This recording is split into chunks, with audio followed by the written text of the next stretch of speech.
Résumé de la guerre d'Algérie de 1954 à 1962.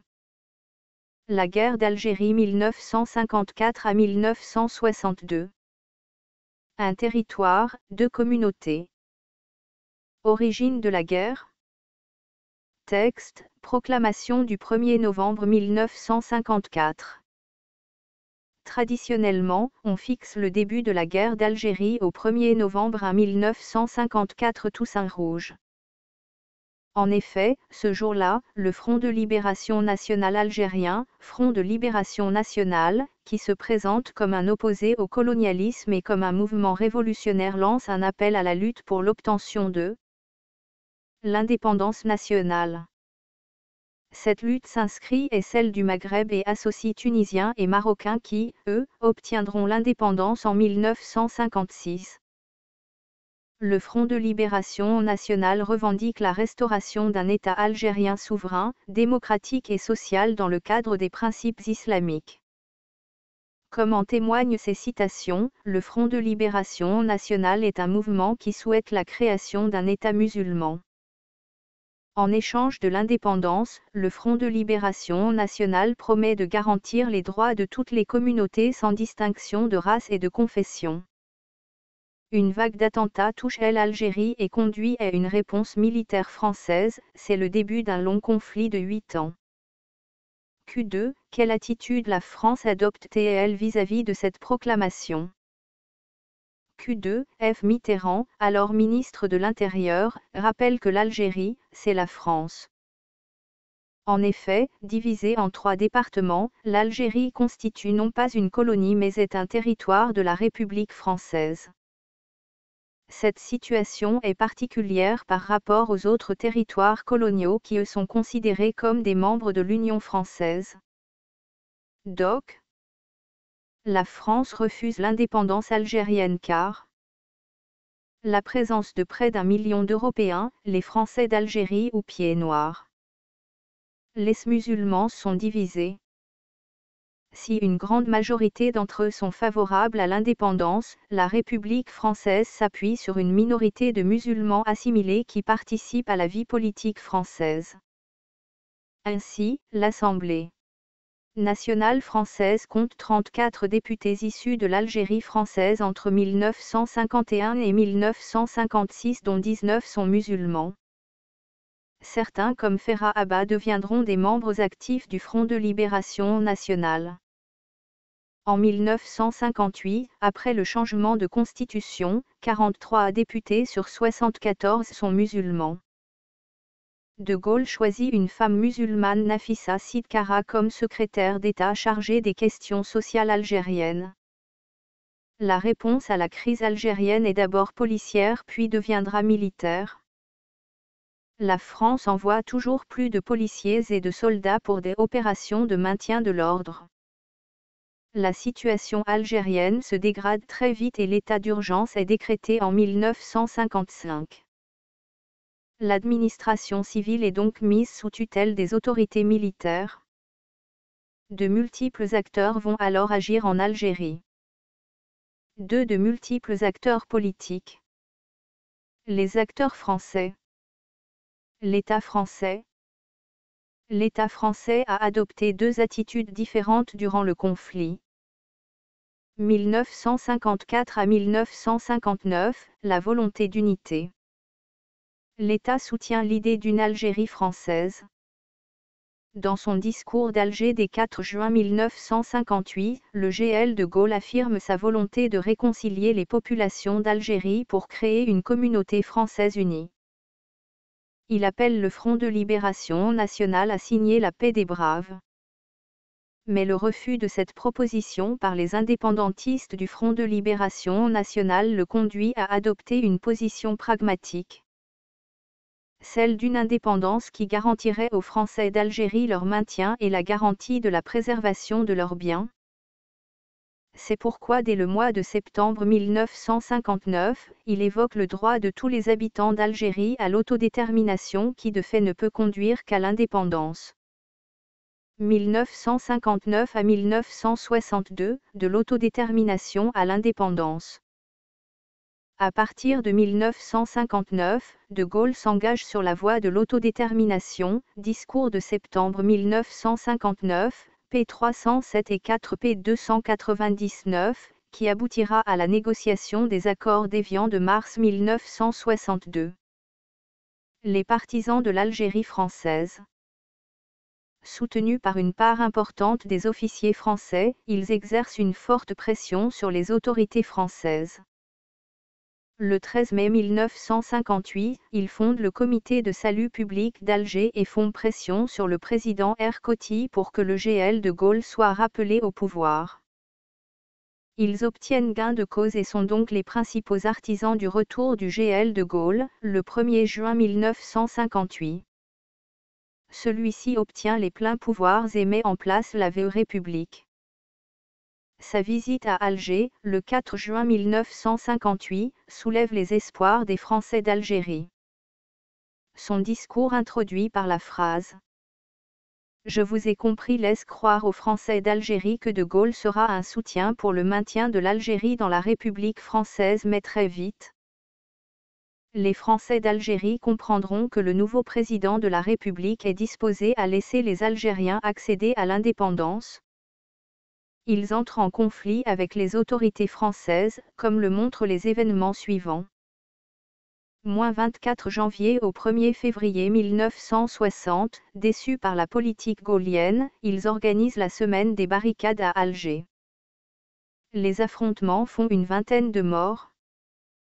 Ils marquent la rupture entre les Français de France majoritairement favorables à l'indépendance algérienne et les Français d'Algérie qui veulent s'y maintenir. L'OAS. L'année 1961 est marquée par les violences commises par les partisans de l'Algérie française dont certains passent dans la lutte armée clandestine, l'OAS. Organisation armée secrète dirigée par le général Salan pratique des attentats et des assassinats qui font régner en France et en Algérie un climat de tension extrême. Le 25 à 26 avril 1661, à l'appel des généraux de l'OAS, une partie de l'armée se révolte pour s'opposer aux négociations pour l'indépendance qui ont débuté. Les putschistes sont arrêtés et les régiments rebelles dissous, 1er REP en particulier. Dès lors, les Français d'Algérie se sont isolés. Une minorité souhaite créer un État indépendant, une Algérie française, mais la plupart des pieds noirs comprennent qu'ils ne pourront s'opposer aux accords d'Évian du 19 mars 1962. Cessez-le-feu qui doit conduire à l'indépendance algérienne du 3 juillet 1962.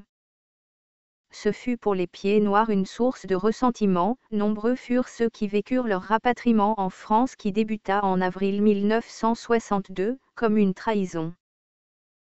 Près de 800 000 pieds noirs immigrent en France. L'opinion publique française. Très vite, un clivage apparaît en France entre ceux qui soutiennent l'idée d'une Algérie française et ceux qui s'y opposent. Rapidement, l'opinion publique considère l'Algérie comme un problème extérieur à régler. L'indépendance apparaît pour beaucoup comme la seule solution. Le sort des Français d'Algérie est mal compris et n'entraîne pas un mouvement de soutien. Au contraire, l'envoi de centaines de milliers d'appelés du contingent en Algérie est mal vécu par la jeunesse et par leurs parents. En 1961, l'opinion publique, comme en témoignent les résultats des 2 référendums organisés par De Gaulle, est très favorable à l'autodétermination qui ne peut conduire qu'à l'indépendance. Janvier 1961, référendum sur l'autodétermination. Approuvez-vous le projet de loi soumis au peuple français par le président de la République et concernant l'autodétermination des populations algériennes et l'organisation des pouvoirs publics en Algérie avant l'autodétermination? Non. 5 817 775, 25,01%. Oui. 17 447 669, 74,99%. Avril 1962, référendum sur les accords d'Évian. Approuvez-vous le projet de loi soumis au peuple français par le Président de la République et concernant les accords à établir et les mesures à prendre au sujet de l'Algérie sur la base des déclarations gouvernementales du 19 mars 1962, c'est-à-dire l'autodétermination des Algériens et leur indépendance? Non. 1 809 074, 9,19%. Oui. 17 886 423, 90,81%. L'opinion française a donc été un soutien à la politique gaullienne de décolonisation de l'Algérie. Les acteurs algériens. Les mouvements indépendantistes. Front de libération nationale, branche politique du mouvement. Dès septembre 1958, le Front de libération nationale constitue au Caire le GPRA, gouvernement provisoire de la République algérienne. Celui-ci reçoit le soutien des pays arabes qui le considèrent comme le gouvernement légitime de l'Algérie. La guerre d'indépendance s'inscrit donc dans le mouvement plus large de décolonisation et d'émergence du tiers-monde. À partir de 1956, le Front de libération nationale bénéficie du soutien de la Tunisie et du Maroc qui non seulement reconnaissent le GPRA mais offrent aux combattants algériens un asile hors de portée de l'armée française. Le Front de libération nationale dispose d'une branche armée, l'ALN, dont les combattants sont appelés Moudjahidines ou Felaga. Dès 1956, le Front de libération nationale impose sa suprématie face aux autres mouvements, en particulier face au MNA de Messali Hadj dont les partisans sont éliminés ou assimilés.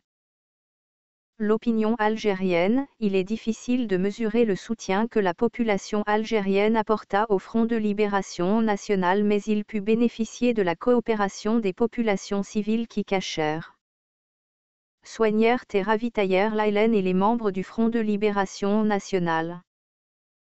Les Algériens de France participent aussi à la lutte pour l'indépendance. Fortement encadrés par le Front de libération nationale, ils fournissent de l'argent et participent aux actions et en particulier aux manifestations pour l'indépendance. Celle du 17 août 1961 conduit à l'arrestation de milliers d'Algériens et à la mort de plusieurs dizaines d'entre eux, dont certains dans les centres de rétention de la police parisienne. 1er juillet 1962, référendum algérien sur l'autodétermination. Non. 16 534 00,28%. Oui. 5 975 581, 99,72%. Organisé par le nouvel État algérien, le référendum d'autodétermination des Algériens est un raz-de-marée. Seule une infime partie des Algériens s'oppose à l'indépendance.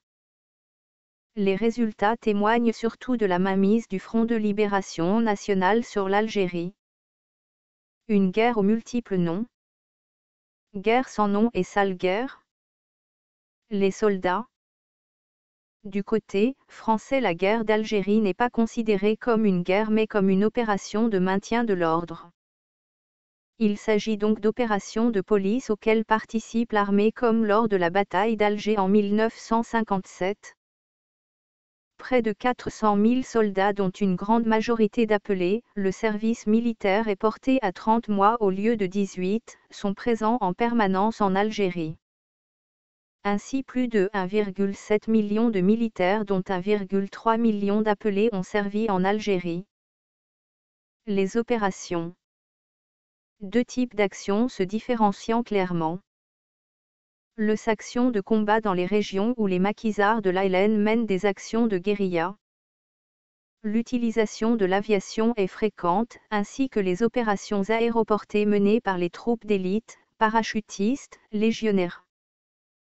Les opérations de sécurisation dans les villes et les villages dont le but est de débusquer les poseurs de bombes comme lors de la bataille d'Alger en 1957. La torture, elle fut une pratique courante de l'armée française qui justifiait son recours par la nécessité d'obtenir des renseignements pour éviter les attentats. Mais comme le révèle le texte, de nombreux musulmans furent victimes d'actes racistes. Une guerre de libération. Pour les Algériens, il s'agit d'une guerre de libération, les Français sont donc tout présentés comme des occupants et l'ALN comme un mouvement de résistance. Dans l'esprit algérien, il y a un parallèle évident entre la situation de la France occupée par l'Allemand et la situation de l'Algérie sous le joug français. L'ALN mal équipée et peu nombreuse pratique une guérilla urbaine, attentats, assassinats, coups de force, et ne contrôle que les territoires faiblement peuplés. Conséquence de la guerre d'Algérie. Pour la République algérienne. Les accords d'Évian de mars 1962 conduisent l'Algérie à l'indépendance. Pour les Algériens, la guerre fut une épreuve terrible qui conduisit à la mort d'au moins 400 000 personnes. Le Front de libération nationale qualifie les combattants morts de martyrs et évalue d'abord à 1,5 million puis à 1 million le nombre de combattants tués. Il existe une guerre des chiffres à laquelle les historiens tentent de mettre un terme. Cette guerre des chiffres est surtout le révélateur de l'importance politique de la lutte dans la légitimation du pouvoir par le Front de libération nationale. En effet, après 1962, le Front de libération nationale est un parti unique au pouvoir en Algérie durant près de 30 ans. Sa mainmise sur l'État est donc aussi une mainmise sur la mémoire algérienne. Pour les Français d'Algérie. Les Français d'Algérie sont nombreux à avoir quitté l'Algérie durant l'année 1962. Près de 800 000 se sont installés en France. Rien n'était prévu pour leur accueil. Beaucoup reprochèrent aux Français leur passivité et l'abandon dont ils furent victimes. Majoritairement, ils sont hostiles au GL de Gaulle, ce qui explique qu'il sera encore victime d'une tentative d'attentat, en août 1962. Pour les supplétifs de l'armée française. Harkis. Plus de 260 000 Algériens ont servi aux côtés de l'armée française durant la guerre. On regroupe ces combattants sous le nom de Harkis, mais leur situation était très variée. Avec leurs familles, les Harkis représentent près de 1,5 million d'Algériens. Après le 19 mars 1962, leur situation devient dramatique. Seules 15 à 20 000 familles purent s'établir en France et furent souvent maintenues dans des camps provisoires qui ne furent jamais fermés. En effet, le gouvernement s'oppose à leur rapatriement car il considère ces supplétifs comme des Algériens. Au moins 60 000 seront exécutés par le Front de libération nationale et leurs familles seront victimes de nombreuses discriminations. Encore aujourd'hui, le sort des Harkis reste un sujet sensible.